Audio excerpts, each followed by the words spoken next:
So first of all இந்த ஒரு Sunday இந்த நேரத்தில் யூஸ்வலி நம்மள பல பேர் வந்து தூங்கிட்டு தான் இருப்போம்னு நினைக்கிறேன். ஸோ தூங்காமல் கிட்னியை பற்றி தெரிஞ்சுக்கிறதுக்காகவும் அந்த ஒரு அவேர்னஸ் கிரியேட் பண்ணுறதுக்கு ஒரு ரன்காகவும் வந்த முதல்ல உங்கள் எல்லாருக்கும் ஃபர்ஸ்ட் ஒரு thanks and applause to all of your. So kidney ஹெல்த்காக ஒரு ஃபர்ஸ்ட் ஸ்டெப்பை நீங்கள் ஏற்கனவே எடுத்து வச்சிட்டீங்க, அதுதான் ஒரு உண்மை. ஸோ இப்போ வேர்ல்ட் கிட்னி டே பற்றி நம்ம பேசுறதுக்கு முன்னாடி நம்மளோட சீஃப் கெஸ்ட், ஸோ அவங்கள பற்றி ஒரு 1 or 2 words. So first chief guest பார்த்தீங்க அப்படின்னா டாக்டர் ரவி ஐபிஎஸ் அவர்கள். ஸோ இப்போ நம்ம எல்லாருக்கும் ஒரு காமன் மேனா ஒரு போலீஸ் ஆஃபீஸர்னா நம்மளுக்குலாம் யார் தெரியும்? ஒரு 3 முகம், ஒரு ரஜினிகாந்த் சார் நடிச்ச மாதிரி, இல்லைனா வந்து ஒரு வேட்டையாடு விளையாடுல இருக்க ஒரு ராகவன் தெரியும், இல்லை ஆறுசாமி தெரியும், இல்லை துரை சிங்கம் தெரியும். பட் இந்த மாதிரி சினிமாவில் வர போலீஸ்காரங்களுக்கு கூட ரோல் மாடலாக சார் தான் இருந்திருப்பாங்கன்னு நினைக்கிறேன். ஸோ சாரோட ஃபிட்னஸ் அவள் பார்க்குறப்ப சார் ரிட்டையர் ஆகிட்டாங்கன்னு சொன்னால் யாருமே நம்ப மாட்டாங்க. நான் சாரோட நிறைய இன்டர்வியூஸ் படிச்சிருக்கேன், பார்த்துருக்கேன். ஸோ அதெல்லாம் வந்து சார் எப்பயுமே ஹெல்த் பற்றி நிறையா பேசியிருக்காங்க. ஹெல்த் இஸ் வெல்த் அப்படின்ற ஒரு சரியான எக்ஸாம்பிள், அது வாழ்ந்து காட்டுற ஒரு எக்ஸாம்பிள் சார் தான். ஸோ சார் இந்த ஈவெண்ட்டுக்கு வந்து ஒரு சீஃப் கெஸ்ட்டாக வந்ததில் எங்கள் எல்லாருக்கும் ரொம்ப சந்தோஷம். Thank you sir. You are all waiting to hear sir speech. So இன்னொரு சீஃப் கெஸ்ட், அவரை பற்றி நம்ம யாருக்குமே எந்த இன்ட்ரடக்ஷனுமே தேவையில்லை, நம்ம director KS. Ravikumar sir. So சாரோட பற்றி நிறைய நம்ம எல்லாரும் தெரியும். அவங்க நிறைய படம் எடுத்திருக்காங்க. அவங்க டைரக்ட் பண்ணாத டாப் ஹீரோஸே தமிழ்நாட்டில் எங்கேயுமே கிடையாது. பட் சார் பற்றி ஒரு சின்ன விஷயம் சொல்லணும் அப்படின்னா, இன்னமும் எங்கள் வீட்டில் இந்த சேரன் பாண்டியன் படம் இல்லைனா வந்து நாட்டாமை படம் கேடிவியில் ஓடும். எங்கள் அப்பா அம்மா ஃபுல்லாக பார்க்க விட மாட்டாங்க. அதாவது மக்களோட பல்ஸை ஃபுல்லாக தெரிஞ்ச ஒரு டேரக்டராக சார் தான் நினைக்கிறேன். ஸோ சார் இந்த ஈவெண்ட்டுக்கு வந்ததுனால கிட்னி ஹெல்த் பற்றி ஒரு ரீச் வந்து மக்கள்கிட்ட இன்னும் தூரத்துக்கு எடுத்துகிட்டு போக முடியும் அப்படின்றத வந்து எங்களுக்கு எந்த சந்தேகமும் இல்லை. ஸோ தேங்க்ஸ் அலாட் சார், நீங்கள் இங்கே வந்ததில் எங்களுக்கு ரொம்ப சந்தோஷம். ஸோ அதே மாதிரி மேடையில் வந்து அருண் சாரும் வெங்கட் சாரும் இருக்காங்க. அவங்க வந்து எங்களோட boss, they are the director and executive director of AINU. So எய்னுவையும் தேங்க் பண்ணுறதுல கண்டிப்பாக ஒரு அவசியம் இருக்குது. ஏன்னா இந்த கிட்னி ரன் அப்படின்றது வந்து 3rd இயரா. ஸோ ஹாஸ்பிட்டல் ஆரம்பிச்சு 3 years தான் ஆகுது. பட் ஃபர்ஸ்ட் இயர்லேருந்தே வந்து இந்த எய்னு கிட்னி ரன் வந்து நடத்திக்கிட்டு இருக்காங்க. So this is all to create an awareness about kidney health. So I would like to thank என் உயிரும் மேலான தமிழ் மக்களே அப்படின்னு. அந்த மாதிரி எய்னுவோட பில்லர்ஸ் ஆஃப் ஸ்ட்ரென்த் எங்களோட staffs. So there all the staff nurse, the technicians and all our office members who have been working a lot to make this event a success. அவங்க தான் முதல்ல இருந்தே வேலை பார்த்துட்டு இருக்காங்க. So they are all led by our FD and our medical admin. So I would like to welcome them as well. So World Kidney Day அப்படின்னா என்ன, இது எதுக்காக நடத்தணும்? So World Kidney Day அப்படின்றது பார்த்தீங்கன்னா 2006ல இருந்து இன்டர்நேஷனல் பாடி ஒன்று வந்து கிட்னி ஹெல்த்தோட அவேர்னஸ் மக்கள்கிட்ட எடுத்துட்டு போகணும் அப்படின்றதுக்காக கிரியேட் பண்ணப்பட்ட ஒரு கான்செப்ட் தான். ஸோ இது ஒவ்வொரு வருஷமும் ஒரு தீம் இருக்கும். ஸோ இந்த வருஷத்தோட தீம் என்ன அப்படின்னு நீங்க பாத்தீங்க அப்படின்னா, are kidneys okay, detect early, protect your kidney health. So அப்படின்னா என்ன, கிட்னி ப்ராப்ளம் வந்து டிடெக்ட் early அப்படின்னா என்ன மீன் பண்ண வராங்க? ஸோ இப்போ உங்களுக்கு ஹார்ட்ல ப்ராப்ளம் இருந்தால் எப்படி தெரியும்? நெஞ்சு வலிக்குது, இதயத்துல ஏதோ பிரச்சனையா இருக்குமோ, போய் டெஸ்ட் பண்ணிக்கோங்க. ரொம்ப இருமல் சரியா வருது, நுரையீரல பிரச்சனையா இருக்குமா, ஓகே நுரையீரல பார்த்துக்குவோம். ஒரு கை ஒரு கால் வரல, ஒருவேளை மூளையில் ஏதோ பிரச்சனை இருக்கும், ஸ்ட்ரோக்கா இருக்கும், ஸோ அதுக்கான வைத்தியம் பார்த்துக்கலாம். ஸோ இந்த மாதிரி ஏதாவது சிம்டம்ஸ் கிட்னி பிரச்சனைக்குன்னு இருக்கா அப்படின்னு பார்த்தீங்க அப்படின்னா பெருசா எந்த சிம்டம்ஸுமே இல்லை. ஆரம்ப கட்ட நிலையில கிட்னில பிரச்சனை இருக்கும்போது அது எந்த அறிகுறியும் கொடுக்கறது இல்லை.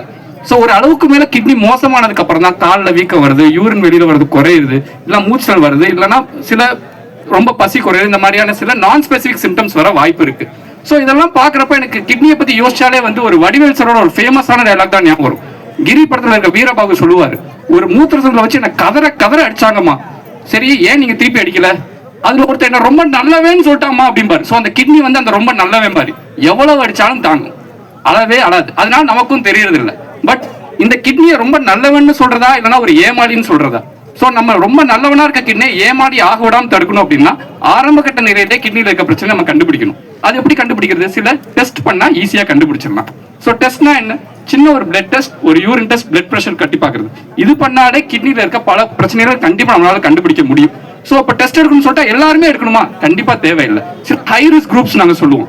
இப்போ உங்களுக்கு ரத்த அழுத்த நோய் இருக்கு, அதாவது ரத்த கொதிப்பு, பிளட் பிரஷர் கூட இருக்கு, ஹைப்பர் டென்ஷன் சொல்லுவோம் இல்லையா, இல்லைன்னா டயபெட்டிஸ் இருக்கு, நீரிழிவு நோய், அந்த மாதிரி எதுவும் பிரச்சனை இருக்கு, வீட்டுல யாருக்காச்சும் கிட்னி பிரச்சனை இருக்கு, உடல் பருமன் இருக்கு, இல்லைன்னா கடைகள்ல இருந்து வலி மாத்திரை நிறைய வாங்கி சாப்பிட்ற ஒரு நபர், இந்த மாதிரி இருக்கிறவங்களுக்குலாம் கிட்னி பிரச்சனை வரக்கான வாய்ப்புகள் கூட. ஸோ இவங்கெல்லாம் டெஸ்ட் பண்ணி பார்த்துக்கிட்டா கூட போதும். இப்போ நம்ம ரவிக்குமார் சார் இங்க இருக்காங்க. ஸோ அவங்கள வச்சுட்டு ஒன்று சொல்லலாம். இப்போ சினிமா படத்துல நீங்க பாத்தீங்கன்னா ஹீரோயின் வந்து சேர்ந்து டுவேட் போடுவாங்க. அப்பெல்லாம் ஒரு உறுப்பை காட்டுவாங்க. எந்த உறுப்பை காட்டுவாங்க? இதயத்தை தான் காட்டுவாங்க. ஸோ நம்ம எல்லாம் ஒரு இமோஜி அனுப்பணும்னா இப்ப எல்லாம் இந்த கொரியன் ஹார்ட், எல்லாரும் ஹார்ட்டை தான் அனுப்புறோம். யாருமே கிட்னியை மதிக்கிறதே இல்லை சார். ஸோ கிட்னியை பத்தி யாருக்குமே எதுவுமே தெரிய மாட்டேங்குது. இது விடுங்க சார், கிட்னி என்ன வேலை பார்க்குதுன்னு தெரியலான்னு பரவாயில்ல, எங்க இருக்குன்னு கூட பல பேருக்கு தெரியறது இல்லை. ஸோ நம்மள எத்தனை பேர் தெரியும்? ஸோ இதுக்காக லாஸ்ட் இயர் ஒரு கேம்பெயின் நடத்தணும். ஸோ இப்போ ஹார்ட் எங்க இருக்கு? இங்க இருக்கு. ஸோ கிட்னி எங்க இருக்கு? நம்ம எல்லாருக்கும் 2 கிட்னி இருக்கு, பின்னாடி இந்த இடத்துல இருக்கு. ஸோ இது சொல்றதுக்காகவே வந்து ஒரு கேம்பெயினே வந்து இன்டர்நேஷனல் லெவல்ல நடத்தினாங்க. இப்போ கிட்னியை பத்தியும் தெரிஞ்சுக்கிறதுக்கான நேரம் வந்துருச்சு. இது நான் ஏன் சொல்றேன் அப்படின்னா, 10ல் ஒருத்தருக்கு கிட்னி நோய்க்கான அறிகுறி இருக்கு அப்படின்னு லேட்டஸ்ட் ரிசர்ச் சொல்லுது. 10 லட்சம் பேர்ல 800 பேருக்கு கிரானிக் கிட்னி டிசீஸ் எனப்படுற கிட்னிக்கான நிரந்தர பாதிப்பு இருக்கிற நோய் இருக்கு. அண்ட் 10 லட்சம் பேர்ல 150 பேருக்கு வரைக்குமே வந்து டயாலிசிஸ் தேவைப்படுற அளவு கிட்னி மோசமாகுது. ஸோ இன்னும் கொஞ்ச நாள்ல கிட்னி பிரச்சனை நிறையவே வரப்போகுது. அண்ட் முக்கியமான காரணம் இந்த பிரச்சனைகளுக்குலாம் ஏன்னு பாத்தீங்க அப்படின்னா சுகர் தான். சுகர் கண்ட்ரோலாம இருக்கிறனால தான் நிறைய பேர் கிரானிக் கிட்னி டிசீஸ் வருது. ஸோ இதை புரிஞ்சுக்கிட்டனால தான் கவர்மெண்ட் வந்து நிறைய இடத்துல வந்து டயாலிசிஸ் சப்போர்ட்காகவும் கெடாவர் டிரான்ஸ்பிளான்ட் ப்ரோக்ராம், அதாவது ரீனல் டிரான்ஸ்பிளான்ட், இதுக்கெல்லாம் வந்து நிறைய சப்போர்ட் ப்ரோக்ராம்ஸ் நடத்திட்டு இருக்காங்க. So we need to thank our government also. But நம்மளோட ஃபோக்கஸ் என்ன? கிட்னி வந்து மோசமான நிலைமை, அதாவது டயாலிசிஸ் தேவைப்படுற அளவுக்கோ ஒரு டிரான்ஸ்ஃபார்ம் பண்ற அளவுக்கு போயிடாம பாத்துக்கணும் அப்படின்றத. So prevention is better than cure இல்லையா? ஸோ கிட்னி எப்படி பாத்துக்கலாம்? ஃபர்ஸ்ட் ஸ்டெப் நான் முதல்லயே சொன்ன மாதிரி தான், ஆக்டிவ் லைஃப் ஸ்டைல். நம்ம ரவி சார் மாதிரி ஃபிட்டா இருந்தோம்னா எந்த பிரச்சனையும் வராது. ஸோ டெய்லி கொஞ்சம் ஒரு some activity, so sedentary lifestyle இருந்து வெளியில வர்றது தான் first step. Second, adequate hydration. So எல்லாரும் என்கிட்ட கேட்கிற கேள்வி, சார் தண்ணி எவ்வளவு குடிக்கணும் சார் அப்படின்றது கேட்டாங்க அப்படின்னா, யூஸ்வலி வந்து இது தேவைக்கேற்ப. ஸோ தவிர்க்குது அப்படின்னா தண்ணி குடிக்கணும். ஸோ இப்போ இன்னைக்கு வந்து நிறைய ஓடி இருக்கும், நிறைய வேர்த்து இருக்கும். ஸோ நிறைய தண்ணி தேவைப்படும். ஒரு ஏசி ரூம்லயே இருந்தோம், ரொம்ப பெருசா வேர்க்கல, ரொம்ப தேவைப்படல, 1 to 2 லிட்டர்ஸ் போதுமானதா இருக்கும். இப்போ நம்ம ஏற்கனவே சம்மர் டைம் வந்துட்டோம், நிறைய வேர்க்கும். இப்போ நீங்க ஆஃபீஸ்க்கு ரொம்ப தூரம் டிராவல் பண்ணி போறீங்க அப்படின்னா கையில எப்பயுமே ஒரு வாட்டர் பாட்டில் எடுத்துட்டு போங்க.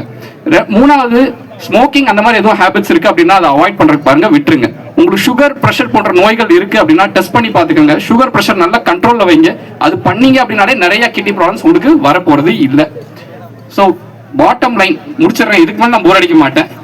So make sure you take care of your kidneys. Detect any kidney problems early. ஏதாச்சும் ஒரு பிரச்சனை உங்களுக்கு இருக்கா இல்லையான்னு, கிட்னியில பிரச்சனை இருக்கா இல்லையா நீங்க தெரிஞ்சுக்கணும் அப்படின்னா டெஸ்ட் எடுத்து பார்த்தீங்க அப்படின்னா தெரிஞ்சுக்கலாம். ஸோ ரொம்ப நல்லவனா இருக்க உங்க கிட்னியை ஏமாடியாகவும் பார்த்துக்கோங்க. நன்றி, வணக்கம். அவர்கள் சார் நிறைய படங்கள் பார்க்குறாரு, செம்மையா. அதாவது நேர்களுக்கு எப்படி சொன்னா instead of using the doctor language ரொம்ப அற்புதமா சொன்னீங்க doctor. Thank you so much for that great knowledge sharing. அடுத்ததாக I will request doctor Arun Kumar, who is our managing director, to felicitate our chief guest Dr. Ravi IPS. Can we hear a huge round of applause as we have the felicitation? Once again, a very warm welcome and thank you for being here today with us, Dr. Ravi IPS avargal.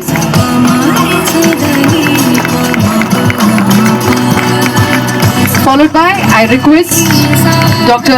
Venkat, the Executive Director, to felicitate our Chief Guest, Director K.S. Ravi Kumar avargalai. Can we hear a huge round of applause? Come on, makkale, kai tadal pattala. Inno nalla balama. Thank you once again for accepting the invitation and being here today, sir. Thank you so much for your valuable support, sir.